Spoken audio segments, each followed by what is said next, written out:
Welcome, everyone. Thank you for joining us once again for RT Next, our new series of short, focused conversations on the future of travel in India and South Asia.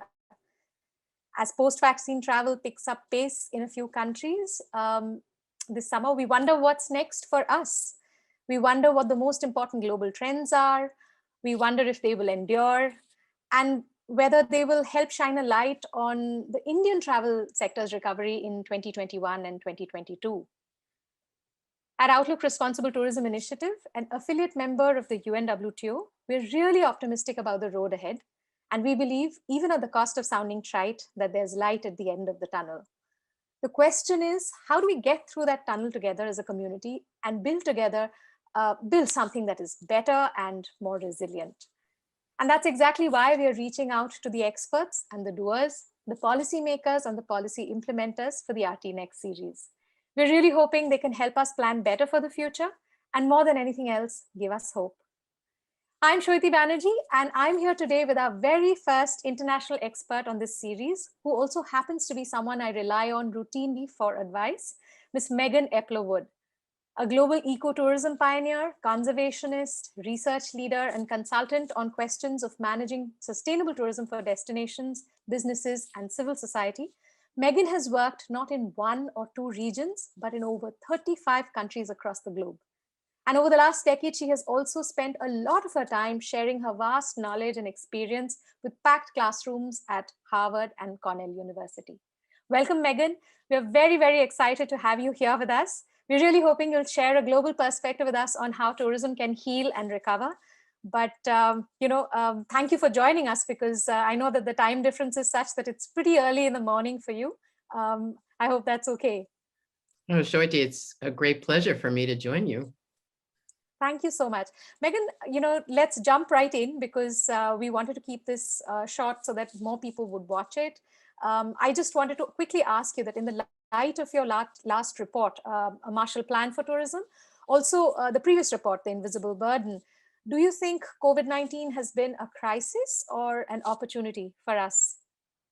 Well, I think it can be both, right? As the Chinese proverb says, right? In danger, there is opportunity. And obviously, it's a severe crisis from the health perspective. But for our field of sustainable tourism, it is a genuine chance to build back better. I actually like that theme, which is rare. These international themes can be phony and not always work, but this one really, really works. I think because governments can see the value of it and civil society likes it. And in general, it expresses what we're trying to do, which is build back better. Absolutely. So that's, it's good to know that you feel that way. And I know that, we're all, of course, very closely following the developments of the Delta variant, and, also watching how, the tourism sector is bouncing back, at least in some sectors. But, are there any particular trends that you've been, following and that give you some hope? And I think, you talked about so many different incidents, in different parts of the world, which have been rather encouraging for those of us who are working in the sustainable tourism industry and have been talking about over-tourism, especially you. So perhaps you could share a few trends that you think, that will do us good going forward. Yeah, I'm happy to. I think we all know that up to 2019, we were facing a pretty severe crisis with over-tourism, the idea that too many people were crowding in what I would call hot spots of tourism around the world. And I think that our industry was unprepared for this in many ways, but even more so, our governments and municipalities, local governments were really unprepared. And so were, say, UNESCO World Heritage Sites were very unprepared.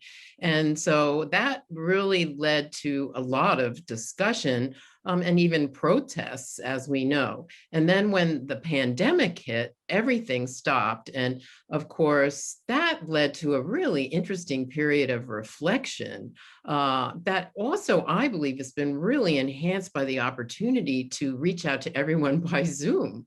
I've had A lot of people complain about all the Zoom meetings, but I don't. I think it's an incredible opportunity to have meetings and discussions just like we're having. We can have more bilateral conversations with different countries from that can look at the specific conclusions that are being drawn. For example, we did a forum last year with the Pacific Asia Travel Association, and that's when we premiered the Marshall Plan concept and can destinations rebuild with what kind of finance? And we put a lot of effort into that with the help of our colleagues in most, all of Asia, really. And what we found is that there's a severe lack of finance. So I feel a little alone in coming to that conclusion. I don't hear a lot about that still, but we are still banging the drum, and I think somewhat successfully. Overall, a finance community is always hard to tap. We are not the primary recipients normally of a lot of funding for sustainability. For example, tourism is seen as a somewhat difficult sector to even handle. But we're really saying to the international finance institutions and local finance and government that not only is this the time to finance, because of course the industry is way down, but also that it needs to be done with a whole new set of considerations. And so we're excited about that.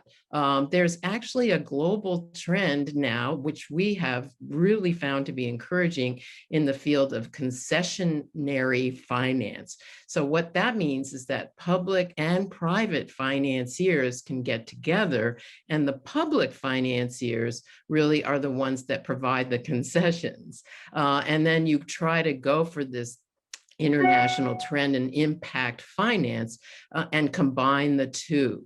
So what we're finding, just fascinating to see, this area is growing very quickly, but as a field, we aren't so good at, being prepared for that kind of finance. So what my team is trying to say is to both governments and, what I would say is financiers interested in our field, that we are an important recipient of this kind of building back better trend.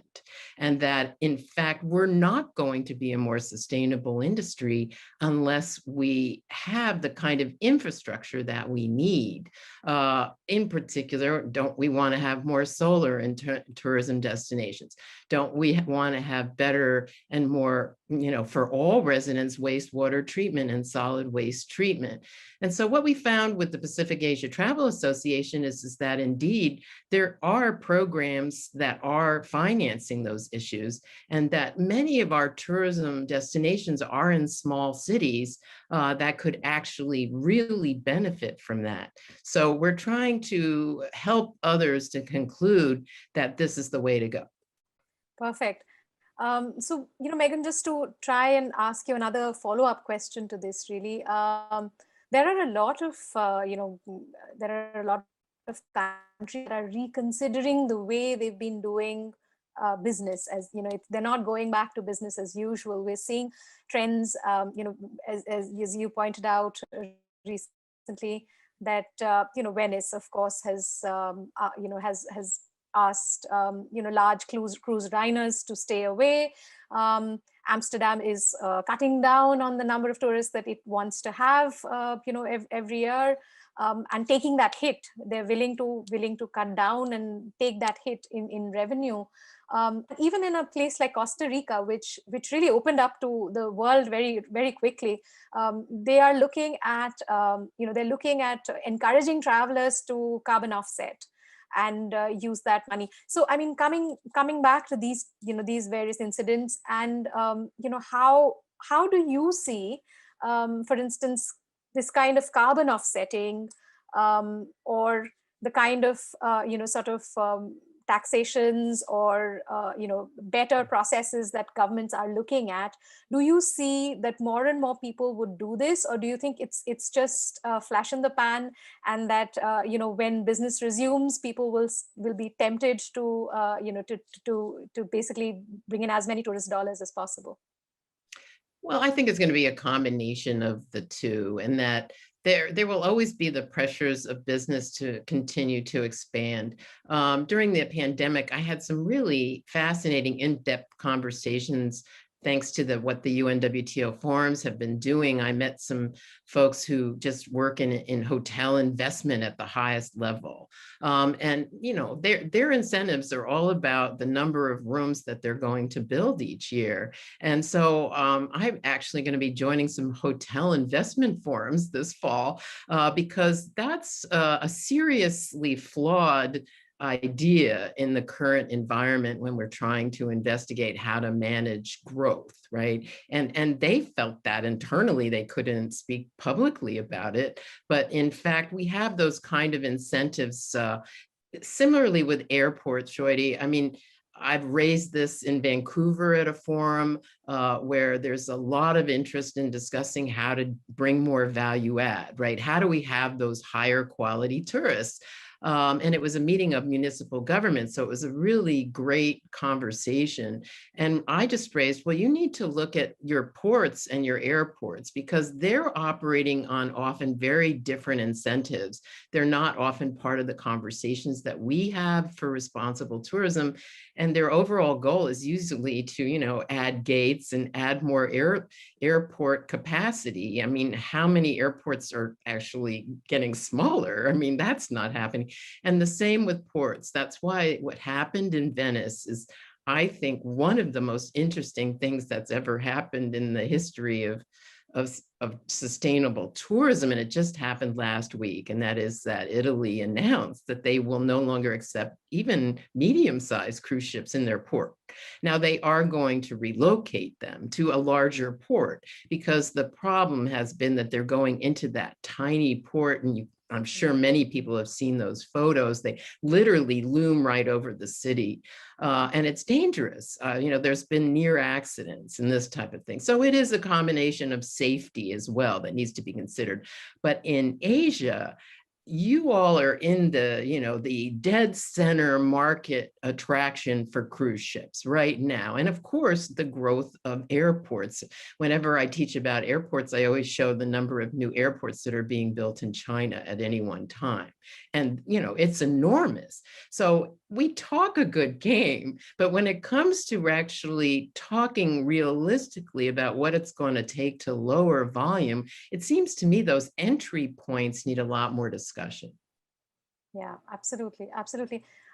Megan, I mean, that leads me to the next question, of course, because you mentioned that in Asia, we're looking at a very different kind of growth. And it would be interesting to see how, if there is going to be any kind of, mitigation in the next few years. But what are your instincts telling you, Megan, about the shape of recovery?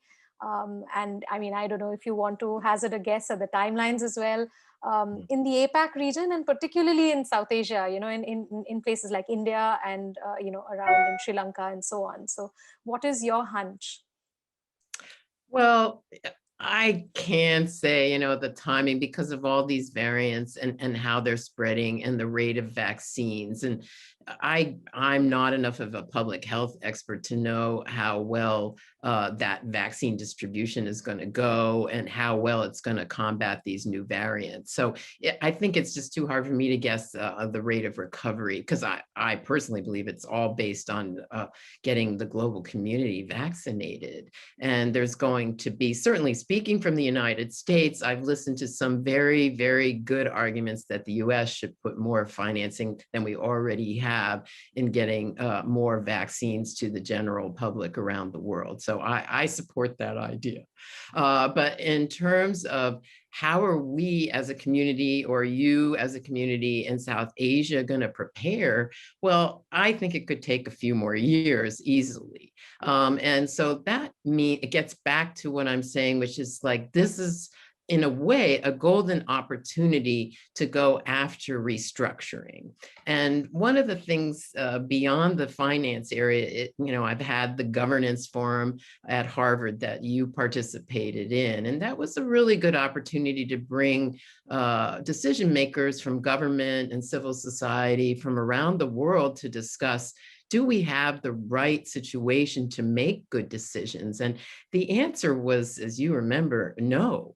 That's a really hard thing to say to government. We need to restructure government. But, since I am in academia, at least in part, I'm going to continue to say this. We can't make the right decisions with the current incentives that we have with government, not only with the airports and the ports, but our destination management organizations and ministries are generally not, they don't have the teams they need in order to actually have the capacity to make good decisions about how to protect their most valued assets, which is their culture, their environment, and of course, their heritage, right? I mean, when you talk about India and Sri Lanka, heritage becomes like this massive consideration, as you know and have advocated for. Now, you can do things to encourage more heritage products. And I think that's great. I do agree that that's a great thing to do in India. And I personally would like to come back actually and do one of those heritage oriented trips because I didn't get a chance the last time I came.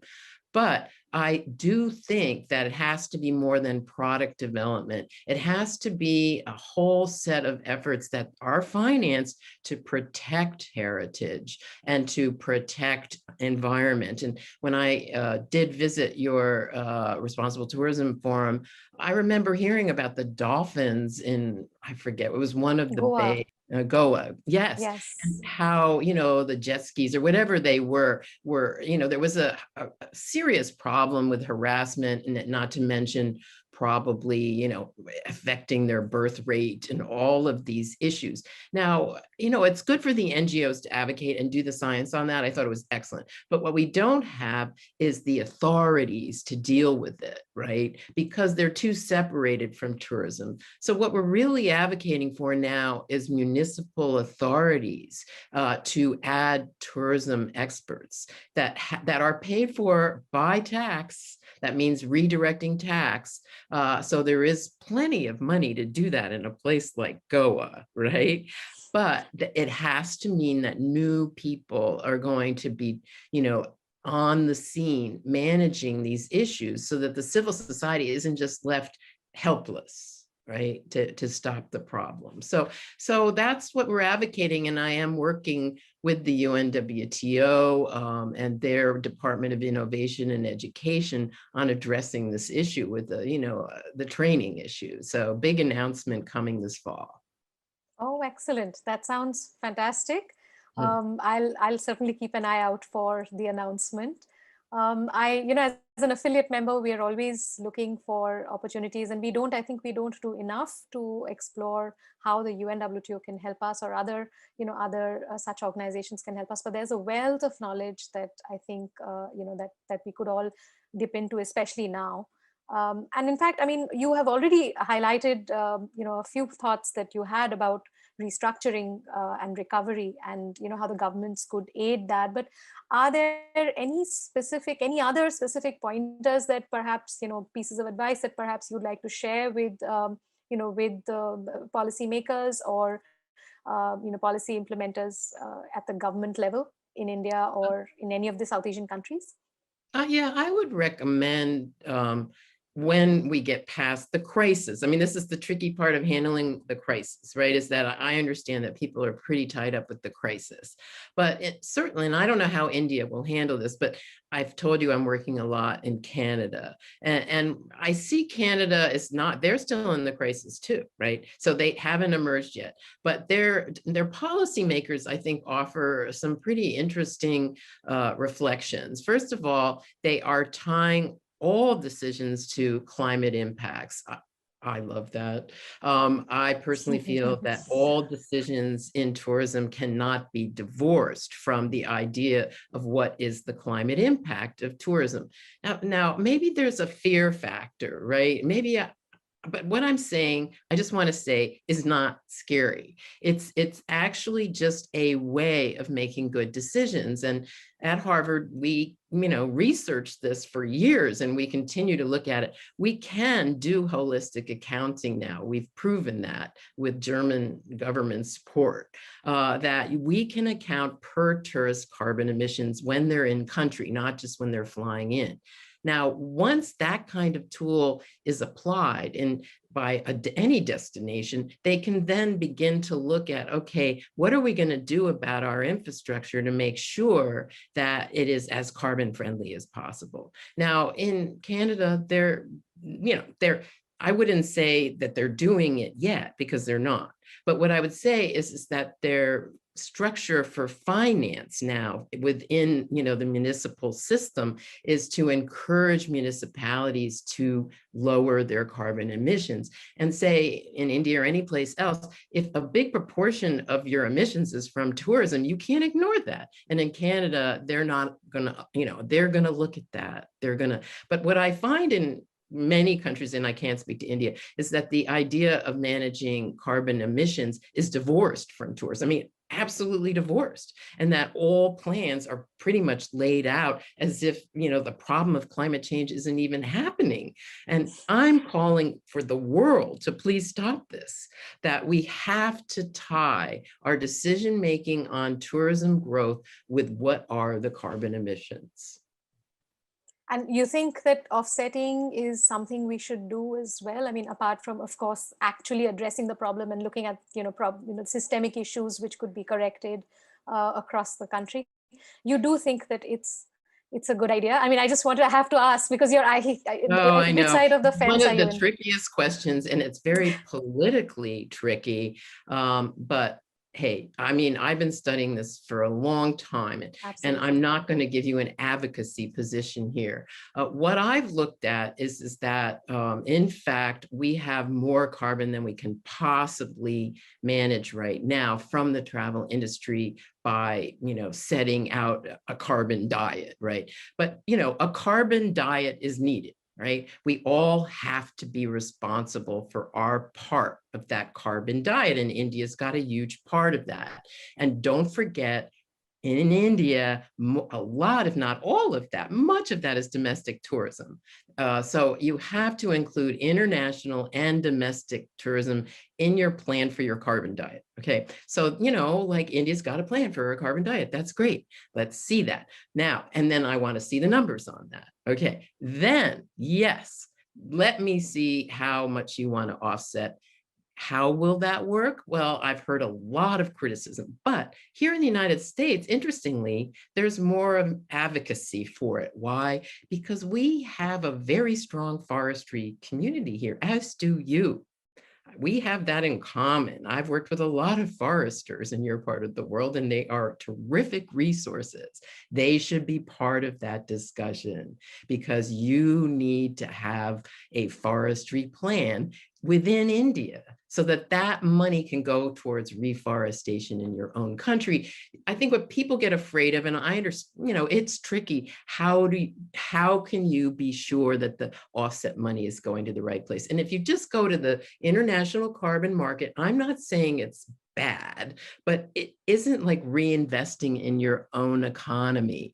Anybody can actually set up a carbon market. It's not as bad as you think, especially in India. Come on. I mean, you guys have the absolute expertise to do that. Keep it local. And that way, not only will it benefit your economy instead of sending it into some, international system, but it will drive your whole economy of lowering, the whole idea of a low carbon economy becomes something you can own as a country. Absolutely. Thank you so much for that, Megan, because, I think you've managed to say many things within those few sentences, which are really, really critical for us. And I just wanted to ask you also, what are the various projects that you're doing right now? And, maybe it would be nice to know what is exciting, what are the exciting things that you're doing, especially with regard to nature-based tourism, because there's a lot that, that I know that you've been doing in that space as well. Well, yeah, I'm in transition right now. So there's some things I can't announce, as I mentioned. But in terms of my overall commitment to what I want to do, what I'm looking to do, certainly I've already referenced much of it. I want to bring this concessionary finance concept to fruition. We're targeting Canada and Southeast Asia at the moment, but it could work in any economy because we're seeing very, very large commitments now to that worldwide, and we need to get organized in country after country if we want to get that. So that's high on my agenda. And then in terms of even, there's certain things I haven't done yet that I think of India, I'd really love to do. And that is demand management. When you talk about the Taj, it just, drives me nuts that they can't. I know it's a very complicated management situation. I understand. But the overall principle is that once you set up an IT system, which India is, very well qualified to set up, you can just have people make, time-based reservations, and companies can get priority if they, reserve by block in advance. I mean, these are standard systems. And so I'm really concerned about World Heritage monuments in general. I think they're, really not going to be preserved more after the pandemic. I see them as being in equal, if not worse, jeopardy, because they don't have the management systems in place. And they're still not even really, that I've heard, unless I'm missing it, having good, conversations about it. They seem to be kind of lost, So I'm very concerned about that. And then so finance, protection of heritage assets, and then of course the environment. That gets back to my carbon campaign. I mean, I just feel that we have to tie our decision-making to carbon emissions. And the other big one that's really, I have to admit, scary is carbon resilience. I get asked now about how much, for the first time ever, I did a major US media interview, which hasn't come out yet, on tourism and climate change. First time ever. What did they ask me? The first question, it was fascinating, how much infrastructure is in jeopardy?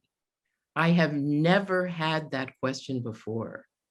And all I could say is that according to the research I did for the last report in 2019, we still only have one study on that. And that was for the Caribbean. And that is, in terms of sea level rise and the fact that so many of our hotels are right on the coast, we're likely to see some pretty scary things happening in the next 10 years. So what do we need to do? Again, what can we do?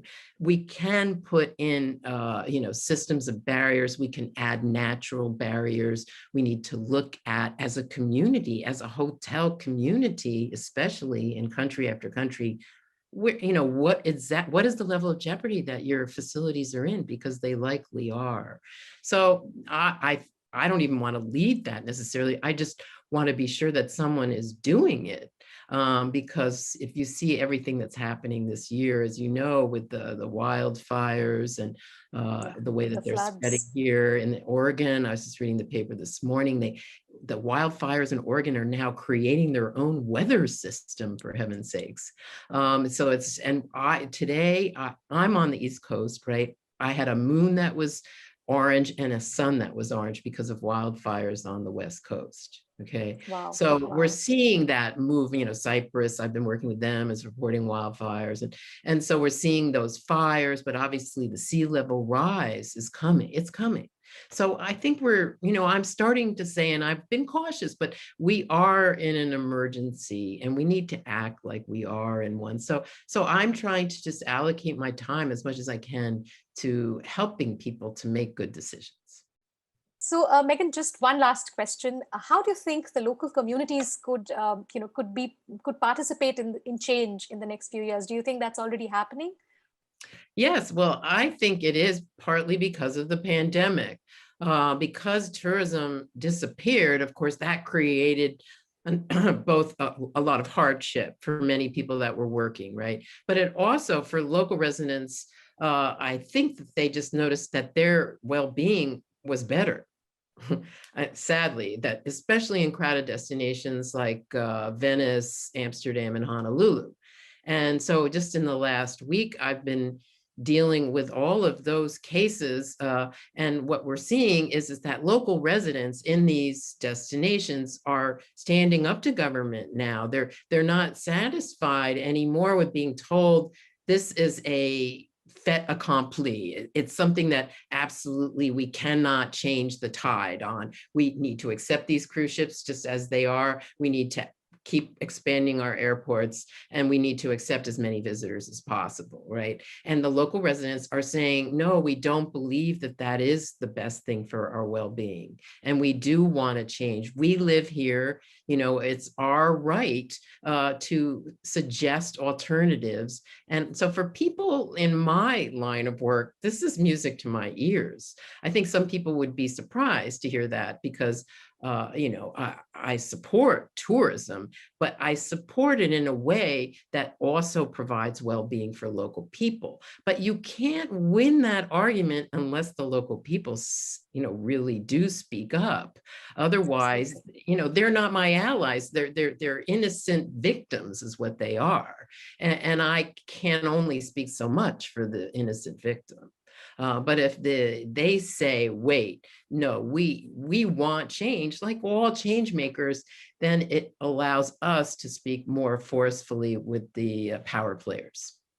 So I hope throughout India, there's got to be plenty of examples like Goa or others. I don't want to pick on Goa too much, but you know, on places that might have a little bit of overcrowding problems, or you know, are being trampled a bit. That's the places I encourage all of you that live in those places. Remember, you deserve well-being. You should be getting something out of tourism. So, you know, don't fail to speak up.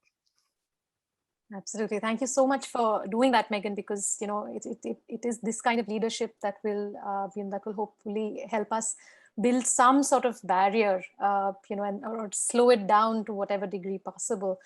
In fact, we are particularly worried, as you might imagine, because we are, you know, South Asia will be very hit very hard, I believe, and we have 1/4 of the world's population, so it's not going to be pretty. And you know, and of course all of this is affecting migration patterns, and you know, many of that, I mean, a lot of that is changing, you know, changing the way we are as a society. So you know, so we are really we're watching this happen in real time as well. We're watching the cyclones come in, we're watching the floods, the frequency of floods going up. So all of that, you know, all the things that you've just said ring, you know, they're really immediate for us as concerns. And you know, it's just nice. However, I mean, I perhaps it's a time to say this, but I don't know about governments. I really hope that they would listen to some of the things that you've said on this forum today. But I know you know, there are many entrepreneurs who are, at least in this country, trying to, you know, trying to arrest migration, trying to do that using tourism as a force for good.